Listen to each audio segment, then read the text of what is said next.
শহরে বর্ষা এবার তুমুল। বর্ষার মেঘ সরে গেলেও ফিরে আসছে নতুন করে বৃষ্টি নিয়ে। একটা ঘ্যানঘ্যানে আবহাওয়া মন কিছুটা ভারী করেছে। পড়ে থাকা বৃষ্টি কণায় চেনা শহরের রোজ নামচার ছাপ। সেখানে হারিয়ে ফেলার আফসোস আর ফিরে আসার আনন্দ নিয়ে উৎসব আসছে। এবারের উৎসবের ঘরে ফেরা কিছুটা বৃষ্টি স্নাত। ঘরে অনেকেই ফেরে স্মৃতির টানে, কিংবা মন কেমনের অলিন্দে।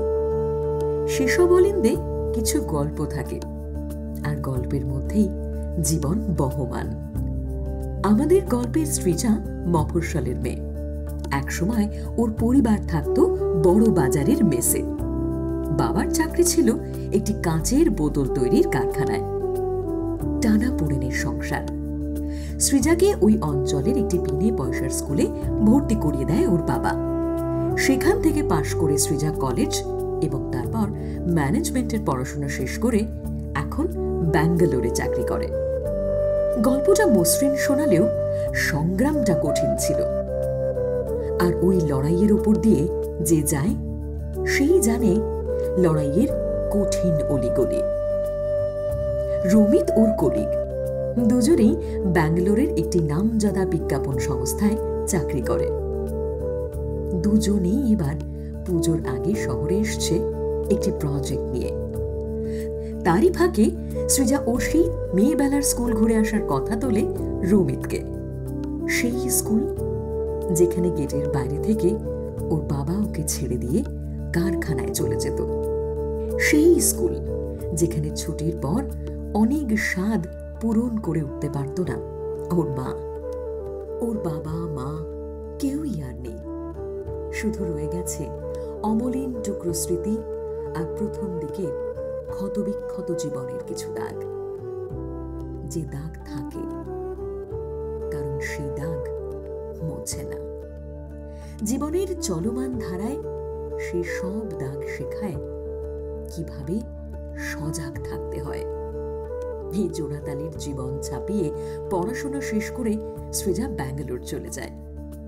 চাকরি নিয়ে বেশ কিছু বছর হলো ও ওখানেই সেটেল। আর কাজের সূত্রেই রমিতের সাথে আলাপ। রমিত বিজ্ঞাপনের জিঙ্গল বানায় আর সফল মিউজিক কম্পোজার হওয়ার স্বপ্ন দেখে। ওদের দুজনের বন্ধুত্ব এখন বেশ কিছুটা এগিয়েছে। ওরা একে অপরের খোঁজ করে, খোঁজ রাখে, একে অপরের উপর ভরসা করে। এবার এই সৃজার এই শহরে আসার একটা বড় কারণ হলো ওর স্কুলের ছোটদের পুজোর আগে ও কিছু পোশাক উপহার দিতে চায়। অধ্যক্ষের সঙ্গেও দেখা করে। গোটা স্কুল ঘুরে দেখান উনি দুজনকে। শিক্ষিকাদের সঙ্গে আলাপ করান, ক্লাসরুম ঘুরে দেখান, ছোটদের সঙ্গেও আলাপ করান। রমিত গিটার বাজিয়ে ওদের সাথে গান আর গল্প করে। যেন এক টুকরো ছেলেবেলা ফেরত পায় ওরা দুজন। বাড়ি ফেরার সময় ওরা তুলে দেয় সেই নতুন পোশাকগুলো, ওদের তরফ থেকে আনা সেই পুজোর উপহার। ওদের দুজনের সামান্য বোধে উৎসবের পরশ লাগে।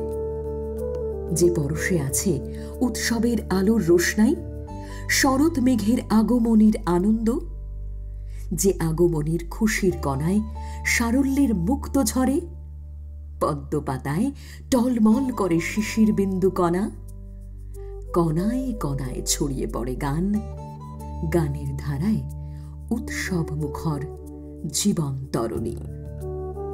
ওদের দুজনের সামান্য বোধে আরো অনেক ছোট ছোট জীবনগুলোতে লাগে বোধনের পরশ, উৎসবের ছোঁয়া।